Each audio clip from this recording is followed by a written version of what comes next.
ಕರ್ನಾಟಕ ವಿಧಾನ ಪರಿಷತ್ತಿನ ಕಾರ್ಯವಿಧಾನ ಹಾಗೂ ನಡವಳಿಕೆಯ ನಿಯಮ 118ರ ಮೇರೆಗೆ ಈ ಕೆಳಕಂಡ ವಿಧೇಯಕಗಳನ್ನು ದಿನಾಂಕ 24/3/2026 ಹಾಗೂ ದಿನಾಂಕ 25/3/2026ರಂದು ಯಾವುದೇ ತಿದ್ದುಪಡಿಗಳಿಲ್ಲದೆ ಅಂಗೀಕರಿಸಲಾಗಿದೆ ಎಂದು ತಿಳಿಸಿರುತ್ತಾರೆ.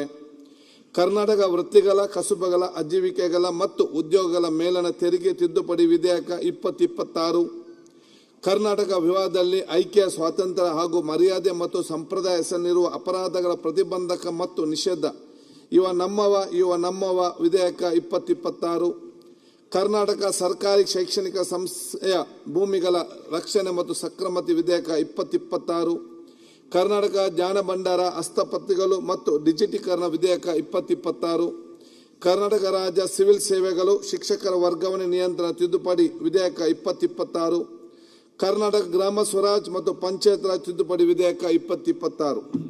ಅದರ ಜೊತೆಯಲ್ಲಿ ವರದಿಯನ್ನು ಈಗ ಮುಂದಿನ ಕಾಗದ ಪತ್ರಗಳು ಮುಖ್ಯಮಂತ್ರಿಗಳ ಪರವಾಗಿ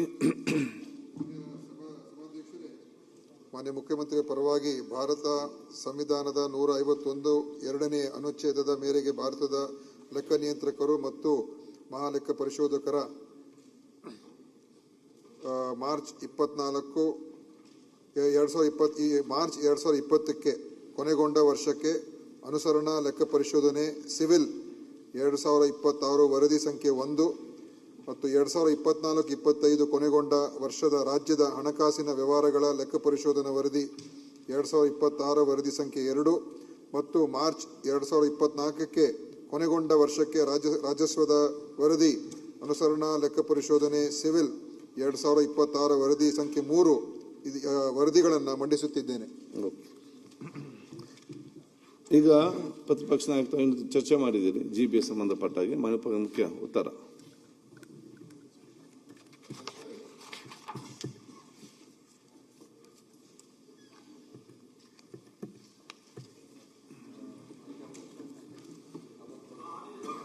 ಅಧ್ಯಕ್ಷೆ, ಮಾನ್ಯ ವಿರೋಧ ಪಕ್ಷದ ನಾಯಕರಾದಂಥ ಅಶೋಕ್, ವಿಶ್ವನಾಥ್, ಸುರೇಶ್ ಕುಮಾರ್, ಮಂಜುಳಾರು, ಕೃಷ್ಣಪ್ಪನವರು, ಅಶ್ವಥ್ ನಾರಾಯಣ, ಕೃಷ್ಣಪ್ಪನವರು, ಮುನ್ರತ್ನ ಅವರು, ಇನ್ನು ಬೆಂಗಳೂರು ನಗರಕ್ಕೆ ಸಂಬಂಧಪಟ್ಟಂಥ ಅನೇಕ ಶಾಸಕರುಗಳೆಲ್ಲ, ವಿಶ್ವನಾಥ್ ಎಲ್ಲ ಸೇರಿ ಭಾಳ ಚರ್ಚೆಯನ್ನು ಮಾಡಿದ್ದಾರೆ. ಹಿಂದೆ ಪ್ರಶ್ನೆಗೆ ಹಾಕೊಂಡಿದ್ರು, ತಾವೇ ಅದಕ್ಕೆ ಅನುಮತಿ ಕೊಟ್ರಿ. ಮುನ್ರಾಜ್ ಅವರೆಲ್ಲ ಕೂಡ, ನಮ್ಮ ಬಸವನಗುಡಿ ಶಾಸಕರೆಲ್ಲ ಕೂಡ ಅನೇಕ ವಿಚಾರಗಳನ್ನು ಚರ್ಚೆ ಮಾಡಿದ್ದಾರೆ. ಸರ್ಕಾರಕ್ಕೆ ಅನೇಕ ಸಲಹೆಗಳನ್ನು ಕೂಡ ಕೊಟ್ಟಿದ್ದಾರೆ. ನಾನು ಅಶೋಕ್ ರವರ ಸಲಹೆ, ಅಶ್ವಥ್ ನಾರಾಯಣ್ ಸಲಹೆ ಅವರೆಲ್ಲ ಕೂಡ ಒಪ್ತೇನೆ. ಒಬ್ಬ ವಿರೋಧ ಪಕ್ಷದ ನಾಯಕರಾಗಿ, ಹಿರಿಯ ನಾಯಕರುಗಳಾಗಿ ಟೀಕೆನೂ ಮಾಡಿದ್ದಾರೆ. ನಾನು ಟೀಕೆನ ಯಾವತ್ತೂ ಸ್ವೀಕಾರ ಮಾಡೋಣ. ಕ್ರಿಟಿಸಿಸಮ್ ಇಲ್ಲ ಅಂತಂದ್ರೆ ನಮ್ಮ ಯಾರನ್ನೂ ಕೂಡ ಬದಲಾವಣೆ ಮಾಡ್ಲಿಕ್ಕೆ ಸಾಧ್ಯ ಇಲ್ಲ. ಚಿನ್ನ ಪರೀಕ್ಷೆ ಮಾಡ್ಬೇಕಾದ್ರೆ ಚಿನ್ನನ ಬೆಂಕಿಗೆ ಹಾಕ್ತಾರೆ. ಮನುಷ್ಯನ ಪರೀಕ್ಷೆ ಮಾಡ್ಬೇಕಾದ್ರೆ ಟೀಕೆಗಳು, ಆಪಾದನೆಗಳು ಬರ್ತವೆ. ಇದರಲ್ಲಿ ನಾವು ಯಾವ ರೀತಿ ತಿದ್ಕೊಳ್ಬೇಕು ಅನ್ನೋದು ಕೂಡ ನಾವು ಬೇಕಾದಷ್ಟು ಪ್ರಯತ್ನ ಮಾಡ್ತೇವೆ. ಆ ಟೀಕೆ ಮಾಡಿದ್ರು ಅಂದ ತಕ್ಷಣ ನಾನು ಯಾರ ಮೇಲೂ ಸಿಟ್ಟು ಮಾಡ್ಕೊಳ್ಳಲ್ಲ. ಇವನ್ ಮೀಡಿಯಾನು ಅಷ್ಟೇ, ಬೇಕಾದಷ್ಟು ನನ್ನ ಚಚ್ಚವ್ರೆ, ಬೇಕಾದಷ್ಟು ಅವರು ಬೇಕಾದ ಸಂದರ್ಭದಲ್ಲಿ ನಾನು ನೋಡಿದ್ದೇನೆ. ನನ್ನ ಮನೆ ರೇಡ್ ಆದಾಗ, ಬೇರೆ ಸಂದರ್ಭದಲ್ಲೆಲ್ಲ ಅಗ್ನಿ ಪರೀಕ್ಷೆ. ಸೊ ನಿಮ್ಗೂ ಯಾವಾಗೋ ಸಂದರ್ಭದಲ್ಲಿ ಹೇಳಿದೆ ಕೆಲವು ಲೀಡರ್ಗಳಿಗೆ, ಟೀಕೆಗಳು ಸಾಯ್ತವೆ, ಕೆಲಸಗಳು ಉಳಿತವೆ ಅಂತ.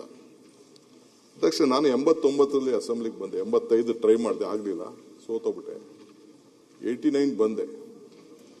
89 ಬಂದಾಗ ಬಂಗಾರಪ್ಪನವ್ರ ಸಂಪುಟದಲ್ಲಿ ಮೊದಲನೇ ಟರ್ಮ್ಗೆನೆ ಜೈಲು, ಪ್ರಿಸನ್ನು, ಹೋಮ್ ಗಾರ್ಡ್ಸು, ಫೈರ್ ಫೋರ್ಸ್ ಅಂತ ಒಂದು ಸಣ್ಣ ಇಲಾಖೆ ಕೊಟ್ಟಿದ್ರು. ಕೊಟ್ಟಾಗ ಭಾಳ ಸಂತೋಷದಿಂದ ಮಾಡಿದ್ದೆ. ತಮಗೂ ತಾವು ಯಾವ ಚೇರಲ್ಲಿ ಇರ್ತಾರೋ ನಂಗೆ ಗೊತ್ತಿಲ್ಲ, ಐ ಡೋಂಟ್ ನೋ. ಬಟ್ ಮುಂದಕ್ಕೆ ನಮ್ಮ ಸರ್ಕಾರದ ಚಿಂತನೆ, ನಾವು ಅದೇ ಸಿಸ್ಟಮ್ಗೆ ಹೋಗ್ಬೇಕು ಅನಿಸ್ತದೆ ನನಗೆ. ನಾನು ಸಣ್ಣ ಇಲಾಖೆ, ಬರೀ 3 ಕೋಟಿ ರೂಪಾಯಿ ನನ್ನ ಇಲಾಖೆ, ನನ್ನ ಡಿಪಾರ್ಟ್ಮೆಂಟ್. ಅಲ್ಲಲ್ಲ 3 ಕೋಟಿ ಡಿಪಾರ್ಟ್ಮೆಂಟ್ಗೆ ಬಜೆಟ್ ಇದ್ದಿದ್ದು 3 ಕೋಟಿ. ಸೊ ಆ 3 ಕೋಟಿಗೆ 3 ಕೋಟಿ ಅದನ್ನೇ ನಾವು ಪ್ರತಿಯೊಂದು ಇಲಾಖೆಯವರು ಕೂಡ ಮಂತ್ರಿಗಳೆಲ್ಲ ಕಂಪಲ್ಸರಿ ಕೂತ್ಕೊಳ್ಳೋರು. ಎಲ್ಲ MLA ಆ ಇಲಾಖೆನ ವಿರೋಧ ಪಾರ್ಟಿಲೆಲ್ಲ ಡಿವಿಷನ್ ಮಾಡೋರು. ನೀನು ಅರ್ಬನ್ ಡೆವಲಪ್ಮೆಂಟ್ ಮಾಡೋ, ನೀನು ರೂರಲ್ ಡೆವಲಪ್ಮೆಂಟ್ ಮಾತಾಡೋ, ನೀನು ಇದನ್ನ ಮಾತಾಡೋ ಅಂತ ಮಾಡೋರು. ಸೊ ನಾನು ಇಲ್ಲಿ ರಿಪ್ಲೈ ಮಾಡಿದ್ದೀನಿ. It was on a very big headlines. ನನ್ನ ರಿಪ್ಲೈ ಕೃಷ್ಣ ಜೈಲಲ್ಲಿ ಹುಡ್ತಾ ಅಂತ ಅಂದ್ಬಿಟ್ಟು ಅದ್ರ ಬಗ್ಗೆ ಅಲ್ಲಿಂದ ಶುರು ಮಾಡಿದ್ದೆ ನಾನು. ಸೊ ಅದು ದೊಡ್ಡ ಪೇಪರ್ಲಿ ಕನ್ನಡಪ್ರಭ ಬೇರೆ ಪೇಪರ್ ಎಲ್ಲ ದೊಡ್ಡ ಲೈನ್ ಬರ್ತಿದ್ರು. I think now we have to think ವಾಪಸ್ ನಾವು ಆ ವಿಚಾರಕ್ಕೆ ಹೋಗ್ಬೇಕು. ಯಾಕೆಂದ್ರೆ ಎಲ್ಲ ಮಿಕ್ಸ್ ಮಾಡ್ಕೊಂಡು ಮಾತಾಡಿದ್ರೆ ಆಗುದಿಲ್ಲ. ಇಲಾಖಾವಾರ ಚರ್ಚೆ. ಬೈರೇಗೌಡರು, ನಮ್ಮ ಕೃಷ್ಣ ಬೈರೇಗೌಡರು ತಂದೆ 8 ಗಂಟೆ ಅಗ್ರಿಕಲ್ಚರ್ ರಿಪ್ಲೈ ಮಾಡಿದ್ರು. 8 ಗಂಟೆ. ಇಲ್ಲಿ ಜಯೇಶ್ ಪಟೇಲ್ ಇಲ್ಲಿ ಕೂತಿದ್ರು. ಅವಿಶ್ವಾಸ ನಿರ್ಣಯ ಮಂಡಿಸಿದ್ರು. ನಮ್ಮ 1.5 ದಿನ ಮಾತಾಡಿದ್ರು Kharge Saheb no confidence motion ಬಗ್ಗೆ. ಅದೊಂದು ದೊಡ್ಡ ಸ್ಟೋರಿ ಇದೆ, ಬೇರೆ ಸಂದರ್ಭದಲ್ಲಿ ಹೇಳ್ತೀನಿ ಆನ್ ಲೈಟರ್ ವೇ. ಅವ್ರು ಬಂದು ಬರೀ 15 ನಿಮಿಷಕ್ಕೆ ಅವರು ರಿಪ್ಲೈನ ಮುಗಿಸ್ಬಿಟ್ರು. ಸೊ ಇಲ್ಲಿ ಫೋನ್ ಟ್ಯಾಪಿಂಗ್ ನಡೀತು. ಫೋನ್ ಟ್ಯಾಪಿಂಗ್ ವಿಚಾರ ಬಂತು. ವೀರೇಂದ್ರ ಪಾಟೀಲ್ರಿಗೂ ರಾಮಕೃಷ್ಣ ಹೆಗಡೆಗೂ ಕದನ. ಅಲ್ಲಲ್ಲ, ಫೋನ್ ಟ್ಯಾಪಿಂಗ್ ಚರ್ಚೆ ಅದು ಬಂದಿದ್ದು. ಫೋನ್ ಟ್ಯಾಪಿಂಗ್ ವಿಚಾರದಲ್ಲಿ ಚರ್ಚೆ ಬೆಳೀತು. ಆಮೇಲೆ ಮುದ್ದಪ್ಪನವ್ರ ವಿಚಾರಕ್ಕೆ ಬೇಕಾದಷ್ಟು ಇಲ್ಲಿ ಚರ್ಚೆ ನಡೀತು. BDA ವಿಚಾರದಲ್ಲಿ ನಂಜೇಗೌಡರು, ಮುದ್ದಪ್ಪನವರೆಲ್ಲ ಬಂತು. ಸೊ ಆಗ ಅಸೆಂಬ್ಲಿಲಿ ಡಿಬೇಟು. ಒಂದ್ ಕಡೆ ಬಂಗಾರಪ್ಪನವರು, ಒಂದ್ ಕಡೆ ಕಾಗೋಡು ತಿಮ್ಮಪ್ಪನವರು, ಒಂದ್ ಕಡೆ ಲಕ್ಕಪ್ಪನವರು, ಎಲ್ಲೆಲ್ಲ ದೊಡ್ಡ ದೊಡ್ಡ. ಅಲ್ಲೂ ಕೂಡ ಅಪ್ಪರ್ ಹೌಸಲ್ಲಿ ಸುಮ್ಮನೆ ಹೇಳ್ಬಾರ್ದು, ನಾಣಯ್ಯನವರು ಅವರೆಲ್ಲ ಮಾಡ್ತಿದ್ರು ಕಾಂಟ್ರಿಬ್ಯೂಷನ್. AK ಸುಬ್ಬಯ್ಯ, ನಾಣಯ್ಯ, ಅವೆಲ್ಲ ಆ ಡಿಬೇಟೇ ಬೇರೆ. ಈಗ ಪಾಸಿಟಿವ್ ಥಿಂಕಿಂಗ್ ಹೋಗ್ತಾ ಇತ್ತು. ಬರೀ SM ಕೃಷ್ಣ ಅವ್ರಿಗೆ ಮಾತಾಡಿದಂತ ಚರ್ಚೆಯಲ್ಲಿ SM ಕೃಷ್ಣ ಅವ್ರಿಗೆ ಬೇಕಾದಷ್ಟು ಈ ಇಂಡಸ್ಟ್ರಿಯಲಿಸ್ಟ್ ಎಲ್ಲ ಫ್ರೆಂಡ್ಸ್ ಅವ್ರಿಗೆ, ಮಲ್ಯ ಇರ್ಬೋದು, JP ನಾರಾಯಣ ಸ್ವಾಮಿ ಇರ್ಬೋದು, ಕೋಗಡೇಶ್ ಇರ್ಬೋದು, ಬರೀ ಒಂದು ಅವರ ಭಾಷಣ, ನಾಣಯ್ಯನವ್ರ ಭಾಷಣ ಅವ್ರ ಮನಸ್ಸನ್ನ ಪರಿವರ್ತನೆ ಮಾಡಿ ಈ ಥರ್ಡ್ಸ್ ಅನ್ನೋದನ್ನ ನಿಲ್ಲಿಸ್ಬಿಟ್ರು. ಈ ಥರ್ಡ್ಸ್, ಫಸ್ಟ್ ಸೆಕೆಂಡ್ ಥರ್ಡ್ಸ್ ಅಂತಿತ್ತಲ್ಲ, ಆಗ ಈ ಬ್ರಿವರೇಜ್ ಕಾರ್ಪೊರೇಷನ್ ಉಟ್ಕೊಳ್ತು. ಹಂಗೆ ದಿಸ್ ಅಸೆಂಬ್ಲಿ ಪಾಸಿಟಿವ್ ಥಿಂಕಿಂಗ್ಗೆ ಬೇಕಾದಷ್ಟು ಹೋಗ್ತಾ ಇದೆ. ಸೊ ಇಲ್ಲಿ ನಾನು ಹಂಗೆ ಲೆಕ್ಕ ಹಾಕೊಂಡಿದ್ದೆ, ಬಹಳ ಪಾಸಿಟಿವ್ ಥಿಂಕಿಂಗ್ ಬಗ್ಗೆ ಇಲ್ಲಿ ನಡೀತಿದೆ ಅಂತ. ನನಗೆ ಕೆಲವು ಫ್ರೆಂಡ್ಸ್ ಎಲ್ಲ ಮಾತಾಡಿದ್ ನೋಡಿದರೆ, ನಾನು ಅಶೋಕರು ಬಹಳ ವರ್ಷದಿಂದ ಅಸೆಂಬ್ಲಿಲಿ ಇದ್ದಾರೆ, ಅಶ್ವಥ್ ನಾರಾಯಣ್ ಇದ್ದಾರೆ, ನೀವು ಕಾರ್ಪೊರೇಟರ್ ಆಗಿದ್ದೀರಿ, ಬೇಕಾದಷ್ಟು ಜನ ಇದ್ದಾರೆ, ಕೆಲವು ಹೇಳಿದಿರಿ. ಬಟ್ ಅಷ್ಟೇ ನೆಗೆಟಿವ್ ಆಗಿ ಹೋಗ್ತಾ ಇದ್ರಿ. I don't know, I could not, ನನಗೆ ಅರ್ಥ ಆಗಲಿಲ್ಲ ಯಾಕೆ ನೆಗೆಟಿವ್ ಹೋಗ್ತಾ ಇದೆ. ಯಾಕೆಂದ್ರೆ positive thinkers always have a solution for every problem. Negative thinkers will always have a problem for every solution. So ಯಾವಾಗ ನನಗನ್ಸುತ್ತೆ always you should be positive ಅನ್ನೋದು ನನಗೆ ಯಾವುದಕ್ಕೆ ಆದ ಉತ್ತರ ಸಿಗಬೇಕು. ಈ ಇಲಾಖೆಯಲ್ಲೂ ಕೂಡ ಇದನ್ನ ನಾನು ಬಹಳ ಆಸಕ್ತಿ ಪಟ್ಟು ಈ ಜವಾಬ್ದಾರಿನ ತೆಗೆದುಕೊಂಡಿದ್ದೇನೆ. ಹಿಂದೆ ಕೃಷ್ಣ ಅವ್ರ ಕಾಲದಲ್ಲಿ ಅರ್ಬನ್ ಡೆವಲಪ್ಮೆಂಟ್ ಮಿನಿಸ್ಟರ್ ಆಗಿದ್ದಾಗ, ಈಗ ತಾನೇ ನಾನು ಸುರೇಶ್ ಕುಮಾರ್ ಅಂತ ಹೇಳ್ತಾ ಇದ್ದೆ, ಈ ಹೆಬ್ಬಾಳಿಂದ ಆಚೆ KR ಪುರಮ್ಮು, ರಾಜರಾಜೇಶ್ವರಿ ನಗರ, ಬೊಮ್ಮನಹಳ್ಳಿ, ಇವೆಲ್ಲ ಹೆಚ್ಚು ಕಮ್ಮಿ ಮೇಜರ್ ಏರಿಯಾ ಆಫ್ ಬೆಂಗಳೂರು. ನಾವು ಅವತ್ತು ನನಗೆ ಅರ್ಬನ್ ಡೆವಲಪ್ಮೆಂಟ್ ಸೇರ್ತಿತ್ತಾಗ. ಆಗ ನನಗೆ ಇಷ್ಟು ಎಕ್ಸ್ಪೀರಿಯನ್ಸ್ ಇರಲಿಲ್ಲ. ಬರೀ ನನಗೆ BMICP ಇತ್ತು, ಏರ್ಪೋರ್ಟ್ ಪ್ಲಾನಿಂಗ್ ಅಥಾರಿಟಿ ಇತ್ತು. ಇಷ್ಟು ಆಲೋಚನೆ, ಇಷ್ಟು ಅನುಭವ ಆಗಲಿಲ್ಲ. So I feel that experience makes man perfect ಅಂತ ನಾನು ಏನಾದ್ರು ಒಂದು ಕಾಂಟ್ರಿಬ್ಯೂಟ್ ಮಾಡಬೇಕು ಬೆಂಗಳೂರು ನಗರಕ್ಕೆ ಅಂಥೇಳಿ ನಾನು ಬಹಳ ಆಸೆ ಪಟ್ಟು ಈ ಇಲಾಖೆನ ನಾನು ತೆಗೆದುಕೊಂಡಿದ್ದೇನೆ. ಹಿಂದೆ ನಾನು ಪವರ್ ಮಿನಿಸ್ಟರ್ ಇದ್ದೆ. I have the most satisfaction as A power minister. ನಾನು ಏನು ಮಾಡಿದ್ದೀನಿ ಆಸ್ ಎ ಪವರ್ ಮಿನಿಸ್ಟರ್ ಅಂತೇಳಿ ಇಡೀ ದೇಶಕ್ಕೆ ಬಹಳ ಕಷ್ಟ ಕಾಲದಲ್ಲಿ ಆ ಪವರ್ ಮಿನಿಸ್ಟರ್ ತೆಗೆದುಕೊಂಡೆ. ಎಲ್ಲರೂ ಬೈದ್ರು, ಎಲ್ಲರೂ ಉಂಟಾ ನಿನಗೆ ಕೆಟ್ಟ ಹೆಸರು ಬಂದ್ಬಿಡ್ತಂತೆ. Let me take it as a challenge ಅಂತೇಳಿ ನಾನು ಇಲಾಖೆನ ತೆಗೆದುಕೊಂಡು ನನ್ನ ಕೈಲಾದಂಥ ಕಾಂಟ್ರಿಬ್ಯೂಟ್ ಮಾಡಿದ್ದೀನಿ. Still I have made a mark. ನನಗೆ ಯಾಕೆ ಸಮಾಧಾನ ಆಗಲಿಲ್ಲ, ಇಟ್ ಇಸ್ ದಿ, ನನಗೆ ಆತ್ಮಸಾಕ್ಷಿಗೆ ನನಗೆ ಸಮಾಧಾನ ಇದೆ. ನಾನು have contributed better to the ಅಂತ. ಇವತ್ತು ಡೆಲ್ಲಿಲಿ ಕೆಲವರು ಮಾತಾಡದೇ ಇರ್ಬೋದು, ಪ್ರೈಮ್ ಮಿನಿಸ್ಟರ್ ಎಲ್ಲ ಕರೆದು ನನಗೆ ಸರ್ಟಿಫಿಕೇಟ್ ಕೊಟ್ಟಿದ್ದಾರೆ. ಅದನ್ನೆಲ್ಲ ದೊಡ್ಡ ಪಬ್ಲಿಸಿಟಿ ಮಾಡೋಕ್ಕಿಲ್ಲ. ನನ್ನ ಪ್ರಾಜೆಕ್ಟ್ನ Asia's world biggest solar park ಅಂತಲೂ ಬಂತು. ಇವತ್ತು ಹೇಳ್ತಾ ಇದ್ದೀನಿ ಅಧ್ಯಕ್ಷರೇ, Pavagada 2050 megawatts, world number 1, world's biggest. ಸಿ ಆ ಸೋಲಾರ್ ಪಾರ್ಕ್ ಇವತ್ತು ಎಲ್ಲ ಕಡೆನೂ ಆಗಿರ್ಬೋದು. ಬಟ್ ನಾನು ರೈತರ ಜಮೀನನ್ನ ಖರೀದಿ ಮಾಡಿದೆ. ರೈತರನ್ನು ಪಾರ್ಟ್ನರ್ ಮಾಡಿಕೊಂಡು 13,500 ಎಕರೆನ ಎರಡೇ ಮೀಟಿಂಗಲ್ಲಿ ಆ ರೈತನ ಕನ್ವಿನ್ಸ್ ಮಾಡಿ, ಅವತ್ತೊಂದು ಬೆಲೆ 50,000 ರೂಪಾಯಿ ಇತ್ತು ಒಂದು ಎಕರೆಗೆ, ಅವ್ನಿಗೆ 18,000 ರೂಪಾಯಿ ಬಾಡಿಗೆ ಕೊಟ್ಬಿಟ್ಟು ಈ ಒಂದು 25-26,000 ರೂಪಾಯಿ ಬರ್ಬೋದು. ಇವತ್ತು 25 ವರ್ಷ ಆದಮೇಲೆ ಇವತ್ತು ಒಂದು ಜಮೀನು ಮಾಲೀಕ. ಆ ಏರಿಯಾನೇ ಟ್ರಾನ್ಸ್ಫರ್ಮ್ ಆಗಿದೆ. ಕರ್ನಾಟಕದಲ್ಲಿ ನಮ್ಮ ಪ್ರತಿ ತಾಲೂಕಲ್ಲೂ ಒಂದು 20 ಮೆಗಾವಾಟ್ನ ಮಾಡಿ ಆ ಟ್ರಾನ್ಸ್ಮಿಷನ್ ಲಾಸ್ನ ಕಡಿಮೆ ಮಾಡಿ, ಅದೇ ಒಂದು ದೊಡ್ಡ ಇತಿಹಾಸ. ಸೆಂಟ್ರಲ್ ಗೌರ್ಮೆಂಟು ಅಕ್ಸೆಪ್ಟ್ ಮಾಡ್ಕೊಳ್ತು. ಈಗ ಅವರೆಲ್ಲ ಅದನ್ನೆಲ್ಲ ಫಾಲೋ ಮಾಡ್ತಾ ಇದ್ದಾರೆ. I am so happy. ಹಂಗೆ ಈ ಬೆಂಗಳೂರು ನಗರನೂ ಕೂಡ ಈಗ ನಾನು ಏನಾದ್ರು ಒಂದು ಮಾಡಬೇಕು ಅಂತೇಳಿ ಪ್ರಯತ್ನ ಮಾಡ್ತಾ ಇದ್ದೀನಿ. ಕೆಲವರು ನನಗೆ ನಮ್ಮ ಫ್ರೆಂಡ್ಸು ಭಾಳ ಟೀಕೆ ಮಾಡಿದ್ರು, ಪ್ರತಿಯೊಂದು ವಿಚಾರಲ್ಲೂ ಕೂಡ ತಪ್ಪು ಕಂಡುಹಿಡಿಯೋಕ್ಕೆ ಪ್ರಯತ್ನ ಪಟ್ಟರು. S fine, it is your duty as A leader of the opposition. ಆದರೆ ನನಗೆ ಒಂದ್ಸತಿ ಇಲ್ಲೆಲ್ಲೋ ಕುಮಾರಸ್ವಾಮಿಗೆಲ್ಲೋ ಒಂದಿನ ಇಲ್ಲೇನೋ ಮಾತಾಡ್ಬೇಕಾದ್ರೆ ನಂಗೆ ಹೇಳಿದ್ ನನ್ನ ನೆನಪತ್ತು. ಅದು ನಮ್ಮ ಫ್ರೆಂಡ್ಸ್ ಮಾತಾಡ್ತಿದ್ರು, ಮುನ್ರತ್ನ ಏನೋ ಮಾತಾಡಿದ್ದಾರೆ, ನಮ್ಮ ವಿಶ್ವನಾಥ್ ಮಾತಾಡಿದ್ದಾರೆ. ಪಾಪ ಇವರಿಬ್ಬರು ಅಂಥದ್ದೇನು ಮಾತಾಡಿಲ್ಲ, ಸ್ವಲ್ಪ ಅಶೋಕ್ ಮಾತ್ರ ಸ್ವಲ್ಪ ಇರಲಿ ಅಂತ ಜಗ್ಗಿಸಿದ್ರು ನನ್ನ. ಮಿಕ್ಕಿದವರಲ್ಲಿ ಸಲ ಕೂಡ ನನಗೆ DVGದು ಒಂದು ಕಡೆ ಒಂದು ಮಾತು ಬಂತು. ಎದ್ದೆದ್ದು ಬೀಳುತ್ತಿಹೆ, ಗುದ್ದಾಡಿ ಸೋಲುತ್ತಿಹೆ, ಗದ್ದಲವ ತುಂಬಿ ಪ್ರಸಿದ್ಧನಾಗುತ್ತಿಹೆ, ಜಗವೆಂದು ಉದ್ಧರಿಸುತ್ತಿ ಎನ್ನುತ್ತಿಹೆ ಸಕನೆ, ನಿನ್ನ ಉದ್ಧಾರ ಎಷ್ಟಾಯ್ತೋ ಮಂಕುತಿಮ್ಮ, ನಿನ್ನ ಉದ್ಧಾರ ಎಷ್ಟಾಯ್ತೋ ಮಂಕುತಿಮ್ಮ. ಇದು ನನಗೆ ನೆನಪಂತು. ಯಾಕೆಂದ್ರೆ ಇದನ್ನ ಏನಾದ್ರು ಒಂದು ನಾವು ಮಾತಾಡ್ಬೇಕಾದ್ರೆ ಒಂದು ಸಕ್ಸಸ್ ಸ್ಟೋರಿ ಇರಬೇಕಲ್ಲ. ಐ ಅಗ್ರಿ ವಿತ್ ನಮ್ಮ ಅಶ್ವಥ್ ನಾರಾಯಣ್, ಇವ್ರದ್ದು ಒಂದು 5-6 ವಿಚಾರ ಐ ಅಗ್ರಿ. ಪ್ರಾಬ್ಲಮ್ಗೆ ಅವರು ಸೊಲ್ಯೂಷನ್ ಹೇಳದೆ ಇರ್ಬೋದು, ಬಟ್ ಜನರ ಸಮಸ್ಯೆ ಏನಿದೆ ಅನ್ನೋದನ್ನ ಈ try to present it in his own way. ಬೇಕಾದಷ್ಟು ವಿಚಾರಕ್ಕೆ ಇದಕ್ಕೆ. ಸೊ ಹಂಗೆ ಅಧ್ಯಕ್ಷರೇ, ನಾನು ಇವತ್ತು ನಮ್ಮ ವಿರೋಧ ಪಕ್ಷದ ನಾಯಕರು ಮತ್ತು ಎಲ್ಲ ಏನು ಹೇಳಿದ್ರು ಅಂತಂದ್ರೆ, ನಾನು ಇದನ್ನ ಈ ಇಲಾಖೆ ತೆಗೆದುಕೊಂಡ್ಮೇಲೆ ನಾನು ದೊಡ್ಡ ರಿಸರ್ಚ್ ಮಾಡಿದ್ದೀನಿ. ನಾನು I am not a good student in my college, ಸ್ಕೂಲಲ್ಲೆಲ್ಲ ಒಳ್ಳೆ ಸ್ಟೂಡೆಂಟ್ ಅಂತೂ ಅಲ್ಲ. ನಾನು 3rd ಕ್ಲಾಸಲ್ಲಿ SSC ಪಾಸ್ ಮಾಡಿದವನು, ಭಾಳ ಕಷ್ಟಪಟ್ಟು ಲೇಟಾಗೆ ಒಂದು ಡಿಗ್ರಿ ಮಾಡಿದವನು. 2007ರಲ್ಲಿ ಡಿಗ್ರಿ ಮಾಡ್ಕೊಂಡವ್. ನಾನು ರಿಸರ್ಚ್ ಮಾಡಿದ್ದೀನಿ, ಏನು ಮಾಡ್ಬೋದು, what is the problem we have to, ಇದಕ್ಕೆ ಸೊಲ್ಯೂಷನ್ ಏನು. ಇದು ಬೆಂಗಳೂರು, ಯಾಕೆಂದರೆ ಮೊದಲು ನಾನಿದ್ದಾಗ 70 ಲಕ್ಷ ಪಾಪ್ಯುಲೇಷನ್ ಇತ್ತು. ಇವತ್ತು 1.4 crores ಪಾಪ್ಯುಲೇಷನ್ ಬೆಂಗಳೂರು ನಗರ ಆಗಿದೆ. 1,30,00,000 ವೆಹಿಕಲ್ಸ್ ಇದೆ. ಟ್ರಾಫಿಕ್ ಕಂಜೆಕ್ಷನ್, ಎಸ್, ನಾನು ಇಲ್ಲ ಅಂತ ಹೇಳೋದಿಲ್ಲ. ಯಾಕೆ ಅಂತ ಅಂದ್ರೆ, ಬೆಂಗಳೂರು ನಗರದಲ್ಲಿ ಮಿಸ್ಟರ್ ಅಶೋಕ್, ಇಡೀ ದೇಶದಲ್ಲಿ ನಮ್ಮ ಭಾರತದಲ್ಲಿ ಆಲ್ಮೋಸ್ಟ್ ಎಲ್ಲ ಮೇಜರ್ ಸಿಟಿಲಿ ಈ ರೋಡು 16% ಇದೆ. ದೊಡ್ಡ ದೊಡ್ಡ ರೋಡ್ಗಳಿದೆ. ಬೆಂಗಳೂರು ನಗರ since it is not a planned city, ಇಲ್ಲಿ ಬರೀ 8% ಇದೆ. ಆ 8% ಇಲ್ಲಿ 1,30,00,000 ವೆಹಿಕಲ್ಲು ದಟ್ಟಣೆ ಆಗಬೇಕು. ಇದಕ್ಕೊಂದು ಉತ್ತಮವಾದಂಥ ಗವರ್ನೆನ್ಸ್ ಆಗಬೇಕು. ಈ ಬೆಂಗಳೂರಲ್ಲಿರುವಂಥ ಎಲ್ಲ ಪ್ರಾಬ್ಲಮ್ಸ್ಗೆ ಏನಾದ್ರು ಒಂದು ಸೊಲ್ಯೂಷನ್ ಮಾಡಬೇಕು. ಹಿಂದೆ ನಾವು ನೈಸ್ ರೋಡ್ ಮಾಡಿದೋ, ಫುಲ್ ಕಂಪ್ಲೀಟ್ ಮಾಡಲಿಲ್ಲ. ಹಿಂದೆ ಅದನ್ನ ಪೆರಿಫರಲ್ ರಿಂಗ್ ರೋಡ್ ಅಂತೇಳಿ ಎಲೆಕ್ಟ್ರಾನಿಕ್ ಸಿಟಿಯಿಂದ ಹಿಡಿದು ತಿರ್ಗಾ ಈ ಕಡೆ ಏರ್ಪೋರ್ಟ್ ರೋಡಲ್ಲಿ ನಮ್ಮ ಯಲಹಂಕ ಸುತ್ತಮುತ್ತಲು ತೆಗೆದುಕೊಂಡು ಹೋಗಿ ತಿರ್ಗಾ ಅಲ್ಲಿವರೆಗೂ ತುಮಕೂರು ರೋಡ್ ಇಂಡಸ್ಟ್ರಿಯಲ್ ನೈಸ್ ಇದಕ್ಕೆ ಕನೆಕ್ಟ್ ಮಾಡೋಕ್ಕೆ ಮಾಡಿದ್ರು. ಬಟ್ ಆದಮೇಲೆ 100 ಮೀಟರ್ ರೋಡ್ ಮಾಡಬೇಕು ಅಂತ ಮಾಡಿ they could not take it forward. ಆವತ್ತಿನ ಕಾಲದಲ್ಲಿ ಮುಗಿದೋಗಿದ್ರೆ ಬರೀ 3,000 ಕೋಟಿ ರೂಪಾಯಿಗೆ ಮುಗಿದೋಗಿತ್ತು. The political will, it may be a Congress or Dal or BJP, we did not have a political will to do it.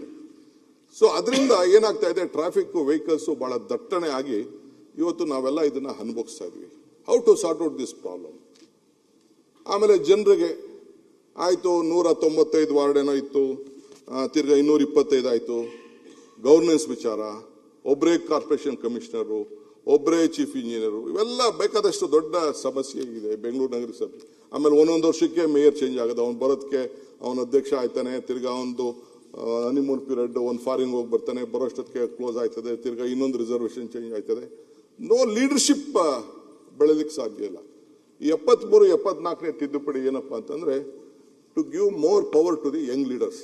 ಇವತ್ತು ಸುರೇಶ್ ಕುಮಾರ್ ಇಲ್ಲಿದ್ದಾರೆ, ನಾನು ಇಲ್ಲಿದ್ದೀನಿ, ಬಸವರಾಜ್ ಇದ್ದಾರೆ, ಬೇರೆಯವರೆಲ್ಲ ಇದ್ದಾರೆ. ಎಲ್ಲ ಕಾರ್ಪೊರೇಷನ್ ಇಂದ ಅವರೆಲ್ಲ ಬಂದು, ನಮ್ಮ ಇವರಿದ್ದಾರೆ ಮಹಾಲಕ್ಷ್ಮಿ ಲೇಔಟ್ MLA ಇದ್ದಾರೆ, ಅವರೆಲ್ಲ ಕಾರ್ಪೊರೇಷನ್ ಇಂದ ಕಾರ್ಪೊರೇಟರ್ಗಳಾಗಿ ಬೆಳೆದು ಇವತ್ತು ನಾಯಕರಾಗಿ MLAಗಳಾಗಿ ಮಂತ್ರಿಗಳಾಗಿದ್ದಾರೆ. ಇವತ್ತು ನಮ್ಮ ಜವಾಹರ್ಲಾಲ್ ನೆಹರು ಅವರು ಸರ್ದಾರ್ ವಲ್ಲಭಾಯ್ ಪಟೇಲ್ ರವರು, ಅವರೆಲ್ಲ ಕಾರ್ಪೊರೇಟರ್ಗಳಾಗಿ ಇದು ಅಲಹಾಬಾದ್ ಅಧ್ಯಕ್ಷರಾಗಿ ಈ ದೇಶದ ಪ್ರಧಾನಮಂತ್ರಿ ಆಗಿದ್ದಾರೆ. Netaji Subhash Chandra Bose was a commissioner of Calcutta. Rajagopalachari, Sardar Vallabhbhai Patel, Kengal Hanumanthaiah in Bangalore. ರಾಮನಗರದವರಾದ್ರೂ ಕೂಡ ಇಲ್ಲಿ ಬಂದು ಕಾರ್ಪೊರೇಟರ್ ಆಗಿ ಇಲ್ಲಿ ಮುನ್ಸಿಪಲ್ ಅಧ್ಯಕ್ಷರಾಗಿ ಕೆಲಸ ಮಾಡಿದಂಥವ್ರು ಇವರು. ನಮ್ಮ ವಿ ವಿ ಗಿರಿ ಬಿಡಿ, ನಮ್ಮ ಇವರು ಜಟ್ಟಿ ಅವರು ಪಂಚಾಯತಿ ಅಧ್ಯಕ್ಷರಾಗಿ ಉಪಾಧ್ಯಕ್ಷರಾಗಿ ಸ್ಥಾನ ಮಾಡಿದ್ರು. So this 73rd, 74th amendment is a basic institution to create young leaders, new leaders, ಹೊಸ ನಾಯಕರುಗಳನ್ನ ಬೆಳೆಸಿದಂತ ಒಂದು ದೊಡ್ಡ ಅವಕಾಶ ಇದಿದೆ. ಇಲ್ಲಿ ಬೆಳ್ಕೊಂಡು ಬಂದಂತವ್ರಿಗೆ ಬೇಕಾದಷ್ಟು ಎಲ್ಲ ಸಮಸ್ಯೆಗಳು ಪ್ರಾಬ್ಲಮ್ ಬರ್ತದೆ. ನಾನು ಕೂಡ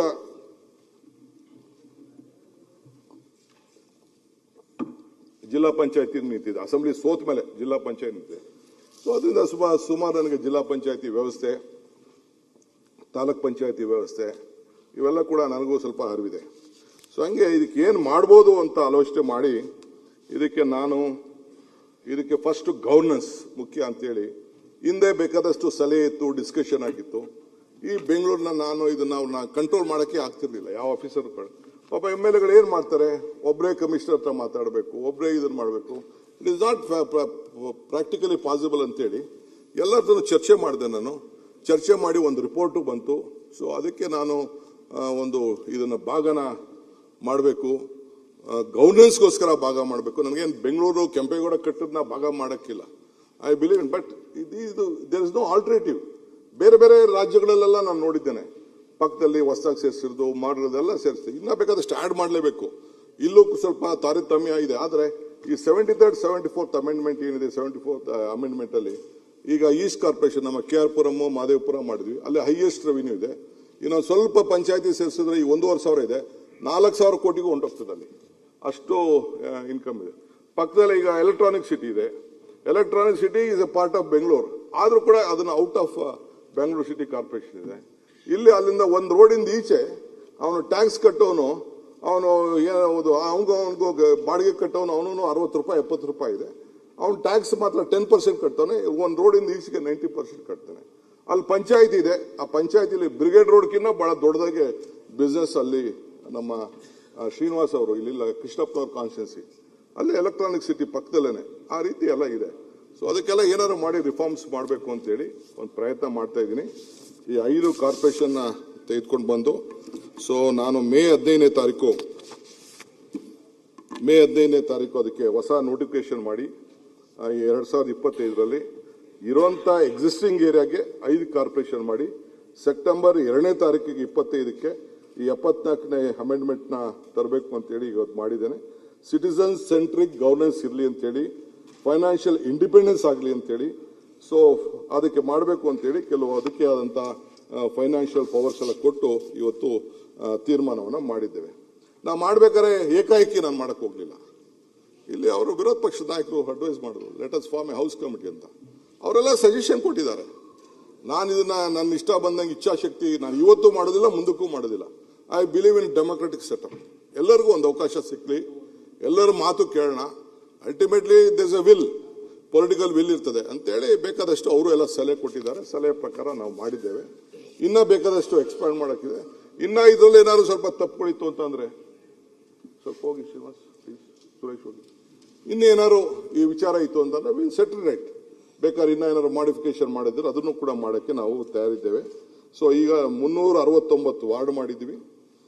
ಬೇರೆಯವರು ನೋಟಿಫಿಕೇಶನ್ ಅವ್ರಿಗೆ ಅಧಿಕಾರಿಗಳಿಗೆ ಬೇರೆ ಅದಕ್ಕೆಲ್ಲ ರಿಸರ್ವೇಷನ್ಸ್ ಅವಕಾಶ ಇದೆ. ಸೊ ಪವರ್ಸ್ ಅದಕ್ಕೆಲ್ಲ ಮಿಕ್ಕಿದ ಏನು ಬೇಕೋ ಅದು ಆಗ್ತದೆ. ಈಗ ಎಲ್ಲೆಲ್ಲಿ ಕಾರ್ಪೊರೇಷನ್ಗೆ ಸ್ವಲ್ಪ ಸಮಸ್ಯೆ ಅದನ್ನೆಲ್ಲ ಮಾಡ್ಕೊಳ್ಳೋಣ.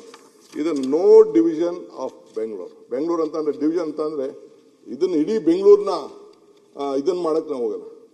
ಅವರು ಕ್ವಶನ್ ಮಾಡ್ತಿದ್ರು, ಇಲ್ಲ ಕೆಲವರೆಲ್ಲ ಭಾಗ ಮಾಡ್ಬಿಟ್ರಿ, ಹಂಗ್ ಮಾಡ್ಬಿಟ್ರಿ ಅಂತೇಳಿ. ಸೊ ಚೀಫ್ ಮಿನಿಸ್ಟರ್ GBAಗೆ ಯಾಕೆ ಬಂದಕ್ಕಿಟ್ಟು ಅಂತಂದ್ರೆ ಕೆಲವು ಎಲ್ಲ ಕಾರ್ಪೊರೇಷನ್ ಮಧ್ಯದಲ್ಲಿ ದೊಡ್ಡ ಇಂಪಾರ್ಟೆಂಟ್ ಡಿಸಿಷನ್ ತಗೋಬೇಕಾಗ್ತದೆ, ದೊಡ್ಡ ದೊಡ್ಡ ಕೆಲಸ ಮಾಡಬೇಕಾಗ್ತದೆ. ಅಂತ ಸರ್ಕಾರದಲ್ಲಿ ಸರ್ಕಾರ ಸಹಾಯ ಮಾಡಬೇಕಾಗ್ತದೆ ಅನ್ನೋ ದೃಷ್ಟಿಯಿಂದ GBA ಇಟ್ಟಿದೆ ಹೊತ್ತು ಈ 5 ಕಾರ್ಪೊರೇಷನ್ಗಳು ಏನಿದೆ ಅದು ಅವ್ರಿಗೆ ಆದಂತ ಅವರ ಆಡಳಿತಕ್ಕೆ, ವ್ಯವಸ್ಥೆಗೆ, ಆಮೇಲೆ ಟರ್ಮು ಕೂಡ ಸ್ವಲ್ಪ ಜಾಸ್ತಿ ಇರಲಿ ಅಂತೇಳಿ 2.5 ವರ್ಷ ಮಾಡಿ ಇಟ್ಟಿದ್ದೇವೆ.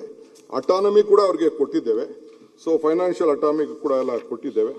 ಸೊ ಅದರಿಂದ ಇದು ಜೊತೆಗೆ ಮೊದಲು ಪ್ಲಾನಿಂಗ್ ಅಥಾರಿಟಿ ಇರಲಿಲ್ಲ ಬೆಂಗಳೂರು ನಗರಕ್ಕೆ. ನಾವು corporation also GBA Era also it self is A planning authority. ಅವರೇ ಮುಂದಕ್ಕೆ ಏನು BDA ಇಂದ ತೆಗೆದುಬಿಟ್ಟು ಅವ್ರಿಗೆ ಕೊಟ್ಬಿಟ್ಟಿದ್ವಿ. ಮುಂದಕ್ಕೆ ಏನು ಪ್ಲಾನ್ ಮಾಡಬೇಕು ಅಂತ ಮೊದಲು ಭಾಗ ಮಾಡ್ಕೊಳ್ತಿದ್ರು. 5 ಎಕರೆ ಒಳಗಡೆ ಇದ್ರೆ ನನಗೊಂದು, 5 ಎಕರೆ ಮೇಲೆ ಇದ್ರೆ ಹಂಗಿತ್ತು. ಈಗಿಲ್ಲ. ಇದು ನಾನು ಬೇಕಾದಷ್ಟು ಇದಕ್ಕೆ ಮಾಡಿ ಪ್ಲಾನಿಂಗ್ ಅಥಾರಿಟಿ ಕೂಡ ಕಾರ್ಪೊರೇಷನ್ ಅವ್ರಿಗೆ ಕೊಟ್ಬಿಟ್ಟಿದ್ದೀನಿ. ಅವ್ರದ್ದೇ GBA will take A decision ಅಂತೇಳಿ. ಸೊ ಮಾಸ್ಟರ್ ಪ್ಲಾನ್ ಕೂಡ ಅದನ್ನ ಹೊಸ ಮಾಸ್ಟರ್ ಪ್ಲಾನ್ ಮಾಡಬೇಕು ಅಂತ ಕೂಡ ಅದಕ್ಕೆ ಅಲ್ಲಿ ಟೆಂಡರ್ ಅನ್ನ ಕೂಡ ಮಾಡಿದ್ದಾರೆ. ಸೊ ಯಾವ್ದಾದ್ರು ಮೇಜರ್ ಪ್ರಾಜೆಕ್ಟ್ಸ್ ಇತ್ತು ಅದನ್ನೆಲ್ಲ ಗೌರ್ಮೆಂಟ್ ಆಫ್ ಕರ್ನಾಟಕ ಫಂಡ್ಸ್ ಇಂದ ತೆಗೆದುಕೊಳ್ಳುವಂಥದ್ದು ಅವರ ಜೊತೆ ಮಾಡಬೇಕು ಅಂತ ತೀರ್ಮಾನ ಮಾಡ್ಕೊಂಡು ನಾವು ಬಂದಿದ್ದೇವೆ. ಸರ್ಕಾರ ಕೂಡ ಹಿಂದೆ BJP ಗೌರ್ಮೆಂಟ್ ಇದ್ದಾಗ ಅವರು ಒಂದಷ್ಟು ದುಡ್ಡು ಹಣ ಕೊಟ್ಟಿದ್ರು. ನಾನು ಅದ್ರ ಬಗ್ಗೆ ತರ್ಕ ಮಾಡಕ್ ಹೋಗಲ್ಲ. ಆಗ ಅದೆಷ್ಟೋ ಒಂದು 5 ವರ್ಷಕ್ಕೆ 1960 ಕೋಟಿ ಕೊಟ್ಟಿದ್ರು. ಈ ಕಾಂಗ್ರೆಸ್ ಬಂದ ಮೇಲೆ 7,000 ಕೋಟಿ ಆಯ್ತು. BJP ಬಂದ ಮೇಲೆ 12,000 ಕೋಟಿ ಆಯ್ತು. 12,000 crores you given in your time also. ಈಗ ತಿರ್ಗಾ ನಾವು ಅದನ್ನೆಲ್ಲ ಒಂದು ವರ್ಷ 3,000 ಕೊಟ್ಟು, ಇನ್ನೊಂದ್ಸದ 3,000, ತಿರ್ಗಾ 2,25ಕ್ಕೆ 7,000 ಕೊಟ್ಟು, ತಿರ್ಗಾ CM 1,500 ಕೋಟಿ ಕೊಟ್ಟರು, ತಿರ್ಗಾ ಈ ವರ್ಷ 7,000 ಮಾಡಿದೀವಿ. ಸೊ ಹಂಗೆ ಕಾಲಕ್ಕೆ ತಪ್ಪಂತೆ ಬಂದಂಗೆ ಸ್ವಲ್ಪ ಎಲ್ಲ ದುಡ್ಡು ಕೂಡ ಜಾಸ್ತಿ ಆಗ್ಕೊಂಡು ಹೋಗಿದೆ. ನಮ್ಮ ಟ್ಯಾಕ್ಸ್ ಕಲೆಕ್ಷನ್ ಕೂಡ ಬೇಕಾದಷ್ಟು ಎನ್ಹಾನ್ಸ್ಮೆಂಟ್ ಆಗಿದೆ. ಟ್ಯಾಕ್ಸ್ ಕಲೆಕ್ಷನ್ ನೀವು ಇನ್ನೇನು ಹೇಳ್ತೀವಿ ಅತಿ ಹೈಯೆಸ್ಟ್ ಇದೆ ಕಂಟ್ರಿ ಅಂತ. ನಾನು ಏನಕ್ಕೆ ಚೇಂಜ್ ಮಾಡಿಲ್ಲ. ನೀವೇನು ಕಾನೂನು ಮಾಡಿದ್ರಿ 2020ರಲ್ಲಿ, ನೀವೇನು ರೇಟ್ ಇಟ್ಟಿದ್ರಿ ಆ ರೇಟೇ ಇಟ್ಟಿದ್ದೀನಿ ನಾನು. ಇನ್ನ ನಾನು ಬೇಕಾದಷ್ಟು ಅವ್ರಿಗೆ ಅನುಕೂಲ ಮಾಡಿಕೊಟ್ಟಿದ್ದೀನಿ. ರಿಡಕ್ಷನ್ ಪೆನಾಲ್ಟಿನ, ಒನ್ ಟೈಮ್ ಸೆಟಲ್ಮೆಂಟು, ಬರೀ 100 ರೂಪಾಯಿ ಪೆನಾಲ್ಟಿ, ಬರೀ 5 ವರ್ಷದ ಲಿಮಿಟೇಷನು, ಹಿಂಗೆಲ್ಲ ಇಟ್ಟು ಕೊನೆಗೆ ಏನೋ ಒನ್ ಟೈಮ್ ಸೆಟಲ್ಮೆಂಟ್ ಮಾಡೋದಕ್ಕೆ 1,277 ಕೋಟಿ ರೂಪಾಯಿ ಎಕ್ಸ್ಟ್ರಾ ಕೂಡ ಬಂದಿದೆ. ಸೊ ಈ ಟ್ರಾಫಿಕ್ ಕಂಜೆಕ್ಷನ್ ಪ್ರಾಬ್ಲಮ್ಗೆ ಏನೆಲ್ಲ ಸಹಾಯ ಮಾಡ್ಬೋದು, ಟ್ರಾಫಿಕ್ನ ಕಡಿಮೆ ಮಾಡಲಿಕ್ಕೆ. ಯಾಕೆಂದ್ರೆ ನಮ್ಮ ಬೆಂಗಳೂರು ಫುಲ್ ನ್ಯೂಸ್ ಯಾವಾಗ್ಲೂ ಏನೇ ಹೆಚ್ಚು ಕಮ್ಮಿ ಆದ್ರೂ ಬೆಂಗಳೂರು, ಬಾಂಬೆದು ಬರೋದಿಲ್ಲ, ಡೆಲ್ಲಿದು ಬರೋದಿಲ್ಲ, ಹೈದರಾಬಾದ್ ಬರೋದಿಲ್ಲ, ಎಲ್ಲ ಕಡೆ ನಮ್ಕಿಂತ ವರ್ಷ ಇದೆ traffic. But it is not making A noise, but Bangalore makes A noise. ಯಾಕೆ? ಈಗ ಮೊನ್ನೆ ಮೋದಿ ಸಾಹೇಬರು ಬಂದಿದ್ರು ಬೆಂಗಳೂರಿಗೆ. ಮೋದಿ ಸಾಹೇಬರು ನಮ್ಮ ಅಶೋಕ್ ಹೇಳ್ತಿದ್ರು, ಇಲ್ಲ ಈಗ ಮೋದಿ ಸಾಹೇಬ್ರು ಏನು ಹೇಳಿದ್ರು, why Modi call this a global city. ಬೇರೆ ಏನೋ ಹೇಳ್ಬೋದಾಯ್ತಲ್ಲ ಬೆಂಗಳೂರು ನಗರಕ್ಕೆ ಬಂದು. ಇವರು ಸ್ಟೇಜ್ ಬಂದಿದ್ರಲ್ಲ ಅವತ್ತು. ಭವಿಷ್ಯದ ಎಲ್ಲ ಸವಾಲುಗಳನ್ನ ಬೆಂಗಳೂರಿಗೆ ಸಿದ್ಧತೆ ಮಾಡ್ಕೊಳ್ಬೇಕು ಪ್ರಧಾನಿ ಮೋದಿ ಅವರು ಸಲಹೆ. ಸೊ ಹಂಗೆ ಭಾರತದ ಚಿಹ್ನೆ ಬೆಂಗಳೂರು, ಮೋದಿ ಬಣ್ಣನೆ. It is A global city ಅಂತ ಮೋದಿ ಸಾಹೇಬರು ಹೇಳಿದ್ರು. ಬಹಳ ಸಂತೋಷ, ಅವ್ರಿಗೂ ಗೊತ್ತಿದೆ. ಅಟಲ್ ಬಿಹಾರಿ ವಾಜಪೇಯಿ ಅವರು ಏನು ಹೇಳಿದ್ರು ಹಿಂದೆ ಬೆಂಗಳೂರು ಏರ್ಪೋರ್ಟ್ ಬಂದಾಗ? ನಾನು ಇಲ್ಲೇ ಹೇಳಿದ್ದೀನಿ, ನಮ್ಮ ಅನಂತಕುಮಾರ್ ಅವರು ತೀರ್ಕೊಂಡಂತ ಸಂದರ್ಭದಲ್ಲಿ ಇಲ್ಲೇ ನಾನು ಹೇಳಿದ್ದೀನಿ. ನಾನಿದ್ದೆ ಕೆಳಗಡೆ ಏರ್ಪೋರ್ಟ್ ಇನಾಗ್ರೇಷನ್ ಮಾಡಿದಾಗ, ಲೇಯಿಂಗ್ ಫೌಂಡೇಶನ್ ಮಾಡಿದಾಗ. ದೇರ್ ವಾಸ್ ಎ ಟೈಮ್, ಅವ್ರು ವಾಜಪೇಯಿ ಹೇಳಿದ ಮಾತು ಇನ್ನ ನನ್ನ ಕಿವಿಲಿ ಇಲ್ಲೇ ಇದೆ.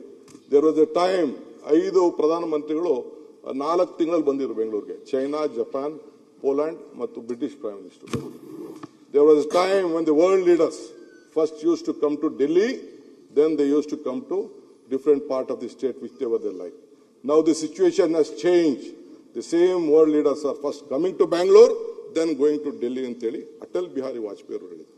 ಅದು ನಮ್ಮಿಂದ ಆಗೋಯ್ತು, ಕೃಷ್ಣಯಿಂದ ಆಗೋಯ್ತು ಅಂತ ನಾನು ಹೇಳೋದಲ್ಲ. It is all of you, all your children, all your technocrat has contributed for Bangalore. ಇವತ್ತು ಬೆಂಗಳೂರು 26 ಲಕ್ಷ IT ಪ್ರೊಫೆಷನಲ್ಸ್ ಬೆಂಗಳೂರು ಕೆಲಸ ಮಾಡ್ತಾ ಇದ್ದಾರೆ. ಎಲ್ಲ ಫಾರ್ಚೂನ್ 500 ಕಂಪನೀಸ್ ಅಲ್ಲಿ 400 ಕಂಪನಿಗಳು ಬೆಂಗಳೂರಲ್ಲಿ ಇದೆ. ಅವತ್ತನ್ನು ಕೇಳಿದಾಗ ಅಮೆರಿಕನ್ ಅಂಬಾಸಿಡರ್ ಬಂದು ನಾನು ಇದ್ದ ಮೀಟಿಂಗ್ ಅಲ್ಲಿ ಕೇಳಿದಾಗ, ನನಗೇನು ಬೇಡ, ಒಂದು 10 ಇಂಟರ್ನ್ಯಾಷನಲ್ ಸ್ಕೂಲ್ ಬೇಕು ಅಂತ ಬಂದು ರಿಕ್ವೆಸ್ಟ್ ಮಾಡ್ಕೊಂಡು. ಯಾಕೆಂದ್ರೆ ಎಲ್ಲರೂ ಕೂಡ ಬೆಂಗಳೂರನ್ನೇ ನೋಡ್ತಾ ಇದ್ರು. ಅವ್ರ ಮಕ್ಕಳಿಗೆ ಎಜುಕೇಶನ್ ಬೇಕು ಅಂತಿದ್ರು. ಕ್ಯಾಲಿಫೋರ್ನಿಯಾಲಿ ಸುರೇಶ್ ಬರೀ 13 ಲಕ್ಷ ಇಂಜಿನಿಯರ್ಸ್ ಇರೋದು ಕ್ಯಾಲಿಫೋರ್ನಿಯಾಲಿ. ಸಿಲಿಕಾನ್ ವ್ಯಾಲಿ ಇಲ್ಲಿ 26 ಲಕ್ಷ ಇದೆ. This is the strength of Bangalore. ನಾನು ಹೈದರಾಬಾದ್ ಬಗ್ಗೆ ಅವರು ಚರ್ಚೆ ಮಾಡಿದ್ರು. ನಾನೀಗ ಐ ಡೋಂಟ್ ವಾಂಟ್ ಟು ಅವ್ರಿಗೆ ಪುಲ್ಲಿಸ್ ಲೆಗ್. ಹೆಚ್ಚಿನ ವಿಡಿಯೋಗಳಿಗೆ ಪ್ರತಿಧ್ವನಿ ಯೂಟ್ಯೂಬ್ ಚಾನೆಲ್ ಸಬ್ಸ್ಕ್ರೈಬ್ ಮಾಡಿ, ಬೆಲ್ ಐಕಾನ್ ಕ್ಲಿಕ್ ಮಾಡಿ.